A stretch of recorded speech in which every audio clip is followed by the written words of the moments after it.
বিআরটিসির সারা রাজ্যে চাকরির ক্ষেত্রে কোনো ধরনের সুযোগ না দেওয়ার কথা রাজ্য সরকার ঘোষণা করলেও বাস্তবে জাল সার্টিফিকেট তৈরি করে বহির্রাজ্যের একাংশ চাকরি প্রার্থী বিভিন্ন পদে চাকরির সুযোগ গ্রহণ করার চেষ্টা চালিয়ে যাচ্ছে। এর বিরুদ্ধে সোচ্চার হয়েছে রাজ্যের চাকরি প্রার্থী বেকার যুবক যুবতীরা। এসএসসি জিডি পদে জাল সার্টিফিকেট বানিয়ে ভর্তি হয়ে যাচ্ছে বহির্রাজ্যের যুবকরা, বঞ্চিত হয়ে যাচ্ছে রাজ্যের বেকাররা।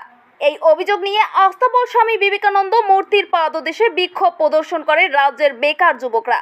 পরবর্তী সময়ে পুলিশের হস্তক্ষেপে তাদেরকে সরিয়ে দেওয়া হয়। রাজ্যের চাকরি প্রত্যাশী বেকাররা জানিয়েছেন, এ ধরনের জাল সার্টিফিকেট চক্রের বিরুদ্ধে কঠোর ব্যবস্থা গ্রহণ করতে হবে এবং বহির্রাজ্যের যুবকরা যাতে এভাবে অবৈধ উপায়ে রাজ্যে এসে চাকরির সুযোগ নিতে না পারে সেজন্য প্রয়োজনীয় ব্যবস্থা গ্রহণ করতে হবে।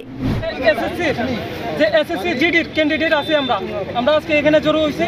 এটার একটাই কারণ, আমরা যে বহিরাগত যে স্টেটের, আমরা ত্রিপুরার লাগে একটা নির্দিষ্ট ভ্যাকেন্সি, এটা আমরা শুধু ত্রিপুরার লাগে রিজার্ভ থাকে, ঠিক আছে। এটা ইউপি, বিশেষ করে ইউপি আর বিহারের কিছু ক্যান্ডিডেট আয়া আমরা ত্রিপুরার মধ্যে ফেক পিআরটিসি যেটা এটা বানায় সেটা আমরা ভ্যাকেন্সিটিকে নষ্ট করতেছে, তারা আমরা চাকরিটিকে নিয়ে নিতেছে আর কি। 2021-22-এ আমরা পুরো ইন্ডিয়ার থেকে 5600-র মতো ভ্যাকেন্সি তারা নষ্ট করছে। এরকম প্রত্যেক বছর নষ্ট করতেছে।